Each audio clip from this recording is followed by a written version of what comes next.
real estate is always solid. Even if hypothetically the market goes down a little bit, it's really not that big a deal because at the end of the day, things happen. They go down, but always comes back up. You don't make money when you sell real estate. You really make money when you're buying it. So it's how you go into the deal that really secures your long-term profitability or downside risk.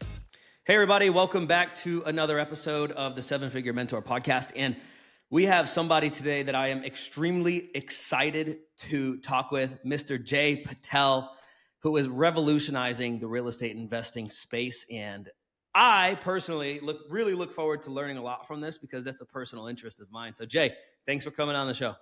Devin, appreciate it, man. Thank you so much. Absolutely. So, Jay, for the people that don't know, you're operating in some really awesome spaces in the real estate industry, and you're doing some really amazing work. But one of the things that I really love to touch on is that that's probably not really how it started for you. You didn't just start off with this amazing fund that we're going to dive into, et cetera. But tell us a little bit about the journey of how you got to this place in the first point. Wow. Well, the journey is about a 25 plus year journey.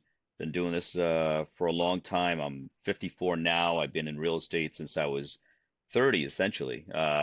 Prior to that, was active more on a passive level, if you will, just kind of making some small investments. Didn't really get fully into it until about 30-ish.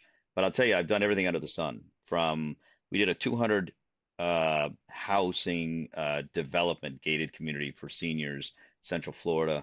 We've done a lot of flips. We've done, multi-unit or multifamily apartment buildings, a lot of creative deals, tax lien, tax deeds, which I love today. We also own some Airbnbs. It's the gamut, right? At the end of the day, I love real estate because it's a solid, tangible, physical asset rather than investing in a market, which, believe me, and we can talk about this at another time if you want, but we've got some scars. I mean, anybody that invests in the market has scars. And the biggest thing that I took away from that is, you don't have, there's no safety net. At the end of the day, you can be invested even in a great stock and earnings missed by a penny or 2 pennies. And next, it doesn't meet expectations. Stock's getting hammered. And I'm sure people, your listeners can probably relate to this if they've ever, if they've been investing in the market, they know. So for me, real estate is always solid. Even if hypothetically the market goes down a little bit, it's really not that big a deal because at the end of the day, things happen. They go down, but always comes back up. And that's what I love about real estate. So as long as you have a long-term outlook, you're really not going to get hurt, provided that you've done your job and your due diligence when you bought the property. So that way, we always say the adage is you don't make money when you sell real estate. You really make money when you're buying it. So it's how you go into the deal that really secures your long-term, profitability or downside risk. So, what do you think the biggest mistakes are that people make when getting into real estate investing? Oof. There's a number, but the first and foremost is, not really understanding the product that you're buying or getting into. There are, as I just reeled off, so many different ways that, your listeners, my clients or my investors have either participated or want to participate. And I don't really recommend going into anything until you've had a chance to thoroughly understand both the pros and the cons. I gave a simple example. I mentioned I do tax deeds and tax deed purchases, right? People say, oh, that's great, but what is it? And you can make tremendous returns. But what they don't realize, yeah, you can make 18% returns with literally like no risk. And you say, how is that possible? Because it's a government instrument, right, that you're purchasing. But the problem is, if you don't do your research, you don't really know what kind of a tax deed or tax lien you're buying, you could be buying something that's absolutely worthless. And who's going to redeem that? Nobody's going to redeem that. And so I don't recommend going into something that you don't really fully understand. The other mistake I find people making is they try to go at it on their own. And I've always believed that it's absolutely advantageous to have a mentor. And I'm sure even with what you're doing, you're extremely successful at what you do. You don't just get there overnight, right? You got to have somebody that you're watching and you're learning from. And so it was no different for me. I was privileged enough to have some people that I really respected and I learned from. And then the other part is you take it upon yourself to really dive deep, right? This has to be anything that you do has to be a passion, and you got to be able to put your time and effort into it. So as far as mistakes go, I would say not really understanding the product very well. And then second is making sure that you have someone, and a lot of people try to do it on their own. I would recommend, partnering with somebody, or if nothing else, at least have a mentor that you work with that's going to help guide you. Because those initial mistakes that you make can be extremely costly because number one, it's going to take you off the route that you want to go on, and it's going to take a long time to get back. And time is also money, right? And one of the things that we do with my fund, which is phenomenal, is the overall compounding effect. Even though it may not sound like one is getting a tremendous return, 11%, yeah, it's nothing huge. But if you think about it, it really is because it's consistent. And if you're able to compound that, it's incredible, Devin. I mean, if you put in hypothetically, uh, anyone were to put in $100,000 into an investment, and I'm just using round number for as an example, over a period of 10 years, if they have a long-term outlook, that $100,000 compounded at that 11%, because you're also doing the quarterly compounding, it's almost 11.5%. That $100,000 becomes $295,000, almost 300% higher, right? It's incredible. So the whole idea is, there's another adage. I tend to throw these out, and forgive me, but the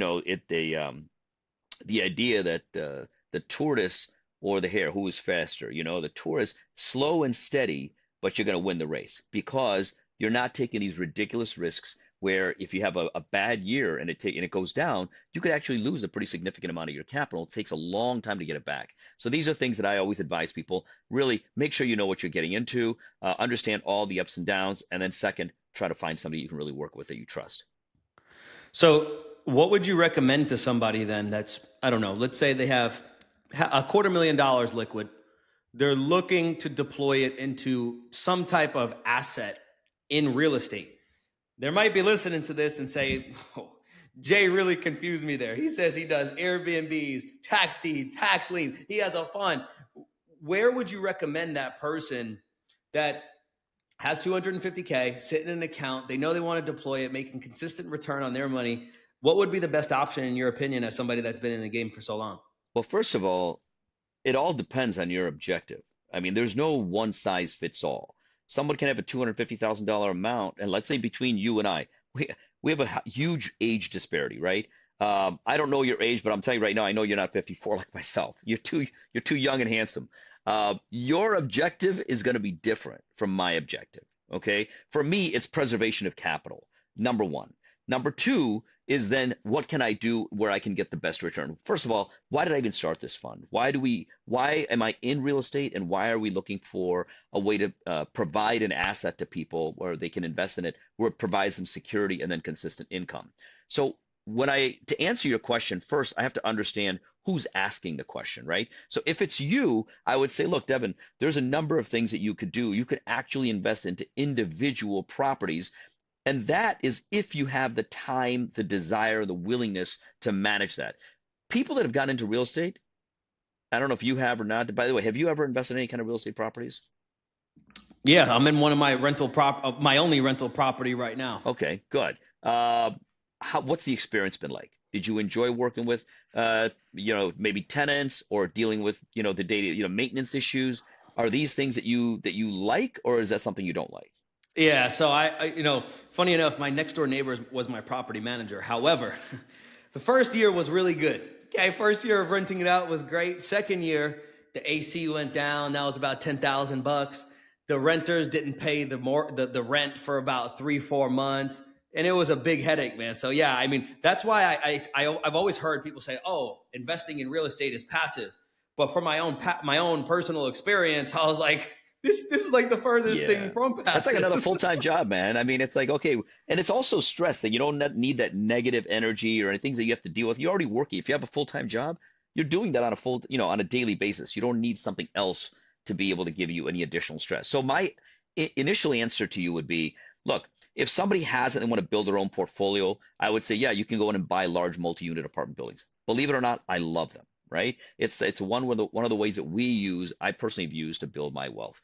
But now let's say you're someone like myself, or even like yourself. Let's say you don't want to necessarily deal with the day-to-day, nonsense that comes with it. And one of the other things, before I digress too far, is what people don't realize.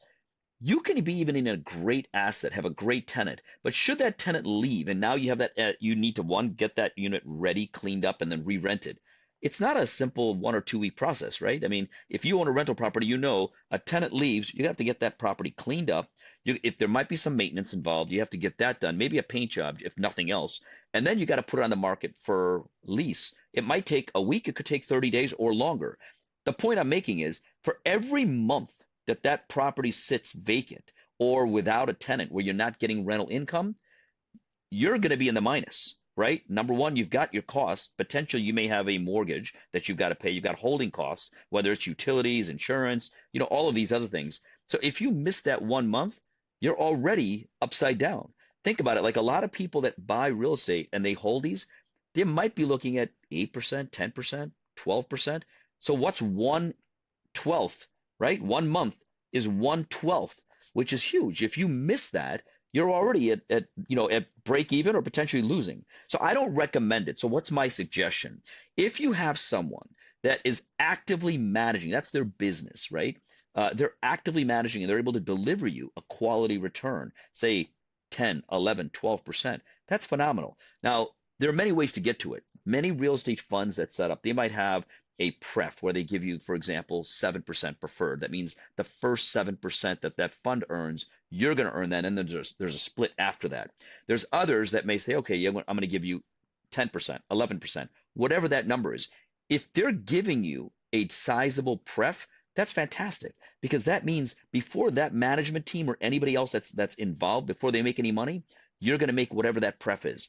What our pref at my fund, which is PropTex, it's 11%. That means before Jay Patel and his team make any money, you're going to make your 11%. That's huge. And it's fully backed by collateral, which is the actual tangible real estate property, right? So I would say, if you're asking me, where should somebody put, I'm a little biased, right? I'm going to tell you, look, Devin, if you got $250,000 liquid, do you want to go ahead and deal with, the day-to-day headaches? First of all, how is real estate as an asset class, right? Ask yourself that. I don't ever recommend that anyone should take all of their money and put it into one asset class. So you may have some money in the market. You may even have some money in crypto. You may have some money in real estate. You got to decide based on what your appetite is, how much risk tolerance you have. As you get older, we can become more risk averse, right? We don't want to take that large amount of risk. Like my age today, what I'm looking at is actually putting my money into something that is going to give me nice steady income, something that's dependable. Number one is that my capital is not going to be going up and down like a yo-yo. It's preservation of capital, number one, and then a return on investment, number two. So those are my top priorities when I do this. So to add the quick, I guess, answer to your question is, it depends on how much work you want to put into it. If you're willing to do it, do the work, and maybe you have a passion, you want to learn about it, then absolutely find good assets. Find somebody to work with, someone who's actually a professional real estate investor. Let them guide you initially. If you don't want to go deal with that and you want a good return, come to us. That's what we're here for. So Jay, and obviously, of course, you have a fund, but I've also seen over the course of the last few years, funds seem to be popping up everywhere. Every time I open up Facebook, Instagram, this guy got a fund, that influencer got a fund, this person has a fund. And unfortunately, I've seen a couple of instances where funds have gone bad and people have lost their money and they went on the internet and said, this guy scammed me, that thing happened. What happens?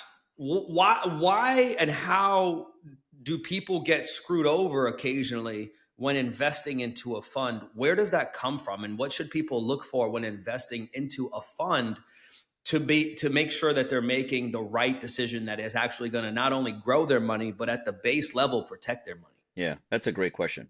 And I hate to say it, but you're right that there are people that have gotten scammed out of it. But that's, you get a couple of bad fund managers and that taints the industry, unfortunately.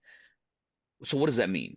You got to do your due diligence, right? At the end of the day, is the manager or the management team someone that's young and is just launching? What level of experience do they really have? So try to look into their track record. Our track record speaks for itself. We're not some young spring chicken. We've been doing this for a long time. So that's number one. Make sure you understand it. Number two, understand what the fund structure is, right? And what I mean by that is, how are they investing it? And what is their overall the risk tolerance? How much exposure are they having? Do they have leverage or do they not incorporate leverage? These are important factors. So, for example, PropTex, we are designed to maintain 150% collateral coverage ratio. So that basically means that for every, let's say, $1 million that's invested in cash that we're going to go ahead and deploy, we'll have 100 or $1.5 million in assets. So does that mean you're guaranteed? No, in this industry, you cannot use the word guarantee. I can't guarantee you that, hey, you're never going to lose any money, but you have to see, okay, in prop techs, you got 150% collateral coverage ratio. In other funds, what is my actual coverage? Maybe they only have like an 80-20 where they've got a 20% equity in their projects. The greater the equity, the greater the comfort level, right? The greater the cushion that you have before you actually lose any money. So you shouldn't, technically speaking, you shouldn't really lose in a real estate fund, but it can happen, right? And then you also have to look at the fee structure. How is management getting paid? Are they getting paid X amount? Is a fee coming out before even you make your money just because you're managing it for you? That can result in fees. I mean, in potential losses. So there's a lot of factors. It's not something that we can just cover in a quick, short podcast. And I would say, you know, do your homework, understand the fund, understand the management team, understand the structure in terms of what their actual asset allocation is, and then what percentage of leverage, if any, does the fund have. One other thing that I would also recommend, whether it's a real estate fund or other funds, try to work with funds that have an administrator because that's like a neutral third party that's going to oversee it. And we do have that. So it's not like, okay, Jay Patel can tomorrow just, he has his fund, he's collected 20, $30 million in the fund, and he can just kind of take off and disappear. Uh, that's not going to happen. And also, not that I can just use it in any which way I want. The administration is going to be based on, we have a certain set of guidelines, right? That's in our operating and in our PPM, and operating agreement in our PPM that says, okay, this capital can only be utilized in one of three different verticals. So, for example, PropTex has three specific verticals, right? One is where we're buying distressed type properties, which are essentially short sales, foreclosures, maybe tax lien, tax deed properties. We're getting those at huge discounts to actual fair market value. And then furthermore, if we can enhance the overall value by updating or rehabbing those properties, now it's worth even more. Thus, we have a much more greater coverage ratio, collateral coverage ratio there than say somebody who just buys an apartment building, puts up 20 or 25% equity, and then has leveraged 75% with a bank loan. So that's a huge difference. So that's number one. That's one vertical. The second vertical we have is what we're investing in really good, strong cash flow properties. What are those? So one of my favorites is residential assisted living centers. Say, how is that? Sounds like it's completely different from everything else you do. Believe it or not, from the experience that we have and everything we've seen, plus the timing in the market, the baby boomers really coming to age right now, the lack of number of beds that are out there for the people that are retiring and that or that are getting to that point where they're in their, say, late 70s, early 80s that need care. We're over 1 million beds short right now. So this is a fantastic industry, and the income that industry generates is phenomenal. So we love those. We love owning those assets. They have great long-term projections in terms of growth and cash flow. And for us, remember, we're not in the business of managing and running this. Our business is owning the asset, owning the real estate, right? So we don't take the business risk. We own the asset. They're paying us a really strong, above average rental, rate for on a monthly basis. And you say, why would they do that? Well, we're giving them a turnkey property. It's everything is about, convenience, time. So if they have somebody wants to get into that space and they already have a property, it's fully built out, and it's gonna, they can go ahead and get up and running with their business quicker. People are willing to pay a premium for that, and that's where we benefit. So that's one asset. Another one, we love co-living properties. The returns on those are better than traditional rental properties. Like you said, you have a rental property, uh, your overall rent ratio, you might be looking at 6%, 6.5%, 7%. Whereas with my co-living, we're in double digits, and that's why we're able to provide 11%. Other great long-term assets that we love are potential storage centers or mobile home parks. These all provide really, really good, strong cash flow. So I've named two verticals. The first one is distressed properties. The second one is really good, strong cash flow properties. What's our third vertical? We have another vertical where we don't believe, first of all, that any money should be sitting idle. right? Because if I'm going to give you an 11% return, how can I do that if I have money just sitting around in cash? That means that whatever money is being used has to be generating way above the 11%, potentially, two, three times that. And that's not very realistic. So capital that's in our fund is always going to be utilized, but it's always utilized, prudently, where we're making good quality, low risk loans against real estate. So these are basically for people who are, let's say, in the business of flipping properties, or they need some short-term, call it bridge capital. These are guys that they have structured a phenomenal deal, but in order for them to close it, they need someone like us to step in and help them with the bridge capital. Now, are we going to do it if there's any kind of significant risk? Absolutely not. It's got to adhere to our rules and regulations and has to have enough collateral in that deal. So how does that, what kind of a return do we get? So just a simple example. A typical hard money deal is like a 12% loan plus 2 points. So technically we're getting 14%, right? 14 points. They're short term, they're 12-month loans. But the best part is this: we don't sit there and hold these. So let's say, for example, I've got $10 million in cash. If I go out and make $10 million in loans, we then package those and then sell them. And we'll sell them. We've got that at 12%. We're going to sell it to various pension funds. We've got buyers that are happy to take these, and they'll take them for 8 or 9%. They're happy to make 8 or 9%, where we just got the loan secured for 12. We're making that spread of 3% plus the 2 points. We're making between 4 to 5 points on a no risk situation for us, because now we've just sold that loan and gotten our money back. And you've probably seen this, even in properties that you currently own. If you have a mortgage on your property, you probably found out, hey, the mortgage has been sold to another creditor, and they take it over, and then now this lender has their cash back where they can go and relend, right? How does a bank make money? It makes money by making more and more loans. So that's where essentially the same concept. So our three verticals are very well managed, in the sense that, number one, we have, like I said, the distressed properties, and those are the ones where we are, let's call it our home run hitters, right? Where we make a really significant profit. For example, my personal residence, I bought that property. It's a $4 million asset. I bought it for 2.2. That's insane, right? That's a tremendous return. Granted, we put in about 300,000, but let's say even after all in, you're at 2.5.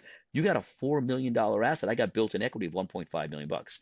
So these are the kind of returns that we want to bank, that allows us to provide the 11% returns. And that just gives you one example. So that's one, distressed properties; two, strong cash flow; and three is our lending division.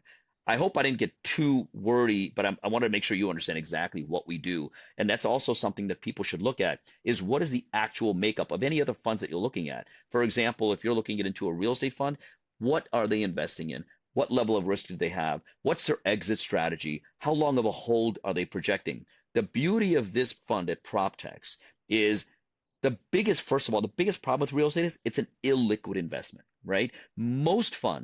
Majority of funds require a minimum of 3 to 5 years hold. Sometimes on the long end could be as high as 7 years. So if someone's going to put money into that, you got to really know that, look, I'm not going to need to touch that for the next X amount of years. But what happens if you do? Well, you can face penalties, or you may not be able to take it out at all. In our case, that's not the situation. With our fund, you only have a 12-month lockup, which is, that's the bare minimum, that you're making a commitment to come into the fund. Then you're getting quarterly payments every single quarter after that. And if you choose that, hey, I don't want the quarterly payments because I don't need the income right now, I'm not retired, I would rather let it compound. Then you get the real benefit, because now you can see $100,000 or $1 million become $2.9 million in a matter of 10 years. So these are the benefits that you have. You have tremendous flexibility, where you only have a 12-month lockup, and then after that, you can pull out money anytime with it's a 90-day notice. You let us know, hey, we want to be able to send us a redemption notice, and you want to go ahead and pull your capital out after 12 months, and you can do that within 60 to 90 days on the max, which is great. And you're getting quarterly payments. So these are things that we have that really other real estate funds they don't offer that. So Jay, how would somebody address you? Like, are you the fund manager or owner? What's the proper Yeah, terminology no, to good use? question. I'm actually the fund manager, but we have a team behind me as well. Got it. So Okay. the buck So as stops the fund, here, but obviously everybody has their role. So we manage all three yeah, of divisions, course. and then at the end of the day, the investors will be speaking to me directly. Got it. So as the fund manager, how do you make money? So we make money when we make you money. So unless we make you money, we don't make anything, right? Like I said before, our structure is such that you make the first 11%, and anything above that is what we're making. That's why we call it an 11% pref. Now, by the way, on I'm going to digress just a little bit to talk about that. Originally, we wanted to set this up as just a simple, straightforward fixed income fund. You say, so why didn't you do that, right? We've talked to the best accountants and CPAs as well as attorneys. And what we want to be able to do is give our investors the maximum upside potential. What do I mean by that? If we do a fixed income fund, you're going to get a K1 every year and you're going to have to pay taxes on that income. But the way we've structured this fund is because we have a feeder fund, which is a corporation, and that feeder fund feeds the limited partnership, which is the actual fund. The people that are investing, say, let's say you invest, you're actually investing directly into the feeder, which is a corporation, which means you have shares. Now, how does that affect taxes? Well, think about when you buy a stock. When you buy a stock, you're buying a stock in a corporation, in a company, right? You don't owe taxes until you actually redeem or sell that stock, correct? So our fund is designed similar to that, where you're going to go ahead and buy, you're getting shares in the fund, and you don't have to pay any taxes until until you redeem or there's a taxable event. For example, we have a liquidity event where we sell certain assets and now we're sending out a dividend, for example. Then you'll be responsible, but that's a long-term capital gain as opposed to ordinary income. So there's a big difference there. To answer your original question, how do we make money? We don't even charge fees. So there are no, as I mentioned before, a typical real estate fund will have anywhere from, it could be as low as half a point, 1 point, up to 2 or 3 points as far as fees that they have, annual fees. So if they manage, for example, $100 million and they get a 2% fee, the fund is going to be able to make $2 million, right? We don't have anything like that.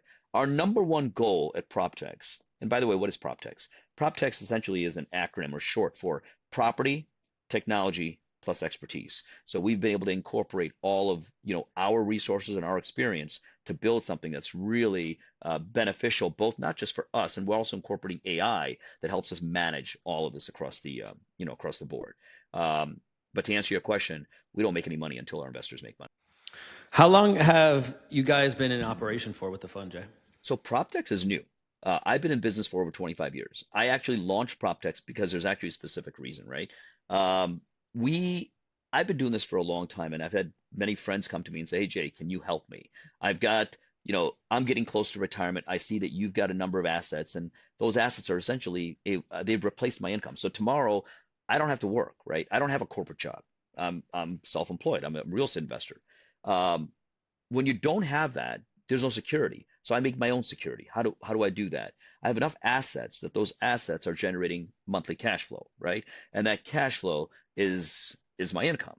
So people have come to us and said, "Hey, can you help me do that?" I'd love to do that, but then it's impossible for me to do it on a one-on-one basis. So initially, we thought, how do we do this? We were initially going to just set up a fund just for friends, but to really take advantage and help other people, our peers. So people, ideally, PropTex was designed for anyone between, the ages of 50 to 65.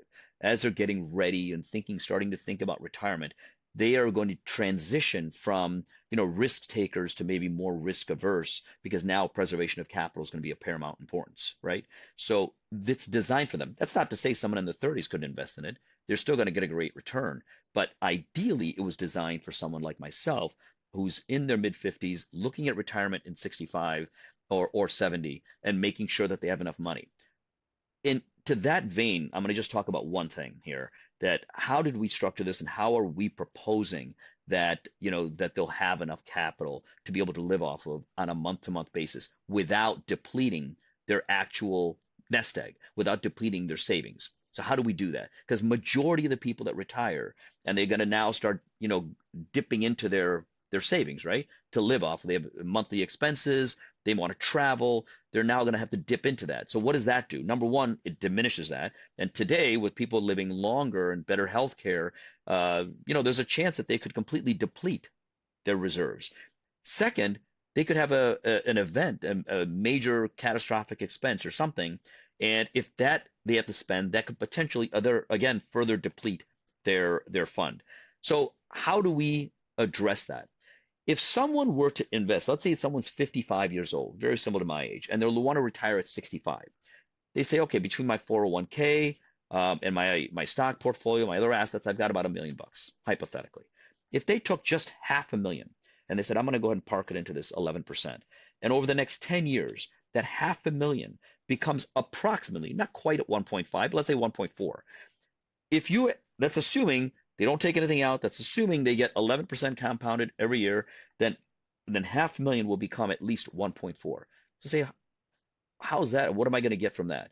If you're now, let's say they retire at 65, 11% paid out on a quarterly basis, it's going to be a significant amount of cash for them. That's going to be over, 13, $14,000, almost 30, over $13,000.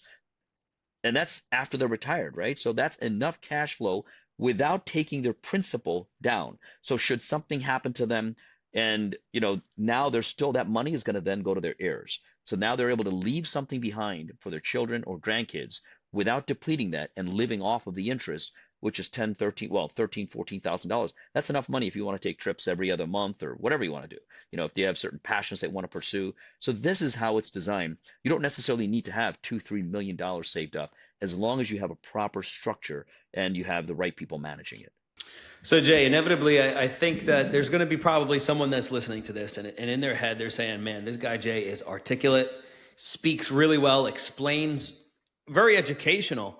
Inevitably, there's going to be somebody that's listening to this, and they're very skeptical because they're saying to themselves, the fund just started. Why would I ever invest into a fund that isn't yet, quote unquote, as proven as some of these other funds out there that have a long track record of raising billions of dollars, et cetera? What do you say to that person? Okay, good question. So first and foremost, um, we ourselves, meaning I personally, have invested almost $2 million to get the fund started. So that's my capital that's up there at risk. That's, consider that an extra buffer, additional collateral that's going to secure, that downside. So that helps us get to our 150% collateral coverage ratio. But in addition to that, the structure of our deals helps us get there. Next, the fact that we don't make any money unless our clients first make money. That's another huge advantage. No fees, but we're not even taking fees out. Our administrator, that we have another third party, administrator that oversees the entire fund. There's a lot of things that we've put into this structure that's going to make them feel really good. But I'll tell one more final thing is, I never would ever advise anyone to take a huge chunk of their assets and put it into one place. But if they're even thinking that, hey, this sounds like it's something good, and this 11% it's fantastic, especially given my age and what my long-term plans are, then what you should do, what the prudent thing to do is, okay, let's test it. So move $100,000. By the way, that's our minimum. So if somebody moves over $100,000 and says, okay, I want to see how this goes, take a year, take 2 years, watch the quarterly payments if you choose to take them, or let it compound. And then once you've seen this thing grow from, say, 5 to 10 million to 20 to 30 million to $100 million, and you're still seeing strong, consistent returns, now okay, I think it's time to move a little bit larger percentage of my nest egg or my retirement or my savings over. And by the way, we can also work with 401ks as well. So, what happens in a case, and I'm going to play the super skeptic here, okay? Because Sure. I've heard this in the market and I've seen it with my own eyes. And maybe it was something that was set up with the fund, or that it was wrong, where returns were coming steady for a couple of years. Boom, boom, boom. Check coming, check coming, check coming. And then all of a sudden, payments started to get a little bit more. They didn't hit the account as Okay. frequently as they did. And funds started to miss, and the payments just stopped coming. How can somebody invest into a fund and know that it actually is, once again, I understand you can't say guaranteed, but that it is as secure as an investment that they could possibly be making? Yeah, I mean, look, uh, if someone was to go and buy an investment property tomorrow, right? Just individually, buy it on their own. There's no guarantee that they're going to have their payments coming in every quarter or every month or whatever that case is, right? Especially like we just talked about it. You lose a tenant, you lose a couple of tenants. The idea here is that why are we even investing into a fund? It's diversification, number one. it's much better than putting your money into one asset, which it's like having one horse in the race. Something happens or the horse gets crippled and it's not going to cross the finish line. Whereas on the other hand, you've got multiple horses in the race. Even if this one doesn't perform, you got the other ones that you can rely on. And that's kind of the situation that we're setting up here, is that it's better to be in a diversified situation rather than putting all of your, eggs into one basket. Now, even with that being said, you say, okay, so what happens if the returns are not coming in or they're not coming in consistently?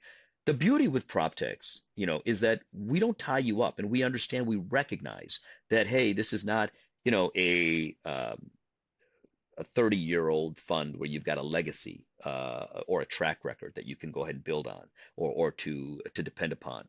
But I'll tell you something else. There is no other fund that I know out there that's giving you 11% fixed or 11%, relatively here secured, with the structure that we're talking about. So the fact that we are relatively new also helps with the overall 11%. And you don't have to go a long way to test it. It's within a matter of a year, you already know and you see where you're at in terms of, am I getting the kind of returns? We have quarterly calls, with our investors so they know exactly where we're at. We're fully transparent. That's the other thing. You're going to know exactly the assets that we hold. You'll see the cash flow coming in. So it's not like this is not rocket science. So the thing about stocks, for example, you don't know what's going on behind the scenes. You have no idea, what their numbers are, if their numbers are even legit. At least with ours, how do we know? Because each of our assets are appraised, right? So you know what the appraised value of that asset is. So hypothetically, let's say, like for example, I'm going to take my own property as an example. It's a $4 million asset. How do I know? It's an appraised value, 4 million bucks, and you can see that I bought it for 2.2. You got 1.8 in equity in that property, right? So similar to that, all these other assets that we buy, whether it's a short-term rental, whether it's a residential assisted living center, or it's a co-living facility, or it's a storage center, whatever the case might be, we know what the appraised value is. When we make a loan for the short-term, real estate transactions, we'll never make a loan unless we have an appraised value. And we also know that what the ARV is, what is that after repair value? So we actually have a significant cushion in each of these deals. So to answer the question in the best way that I can, as you said, number one, we can never use the word guarantee. It's just not allowed. I mean, the SEC frowns upon that. They would never allow you to do that. We cannot even say we're going to guarantee you these returns. We're going to tell you that our structure will provide them, and everything's on a best efforts basis, and that's in full transparency, but you're going to know it as you go through it, and you're going to fully experience it, right? So once you're experiencing, you're getting, 2.75 or so percent every single quarter. Well, now you know that it's there. And you can then move more money with confidence into the fund. So that's why we even tell people, look, if you have those kind of concerns, then start small. You don't have to start with a huge amount of money. But the fact that we have the structure that's going to help you, one, be able to take advantage of the compounding, not deal with the annual K1s. That's a huge nightmare that most people that invest in funds, they hate. They don't even know that when they go in, that they invest in this thing that looks great, but then now they got to deal with K1s, they got to deal with taxes. And what happens if you get a K1, but you didn't actually take a distribution?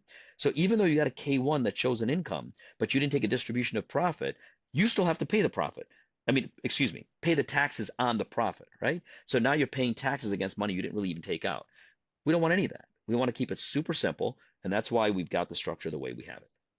So Jay, if there's somebody tuning into this and they're like, man, this sounds really good, I really want to learn more about what Jay has with this fund. What's PropTex is the name of the fund, yeah? Well, PropTex, it's the PropTex funds. This particular fund that we're talking about, the 11%, it's the PropTex Income Advantage Fund 1. So that's the fund. You can go to the website, you go to proptex.com, you'll get more information on that. How do you And then spell also we're PropTex, just for always those that are available. listening? Pardon me? How do you guys spell PropTex, just so the listeners know Yeah, of course. how to It's properly spell it? prop. So prop is short for property, PROP, and then tex, TEX. PROPTEX.com. Cool. Sweet. Jay, thanks so much for coming on and educating us on the importance of I personally am Diversification in real really estate, enlightened. Yeah, right? really, really enlightened by the power of funds. And like you said, diversification and just the benefits and how it's not as traditional as one may come across real estate investing, but with returns that we're talking about here can totally transform the trajectory of somebody's life. So Jay, thanks for coming on, man. It's been a real pleasure. I appreciate you coming on the podcast. I appreciate it. Thanks, Devin. Look forward to it again.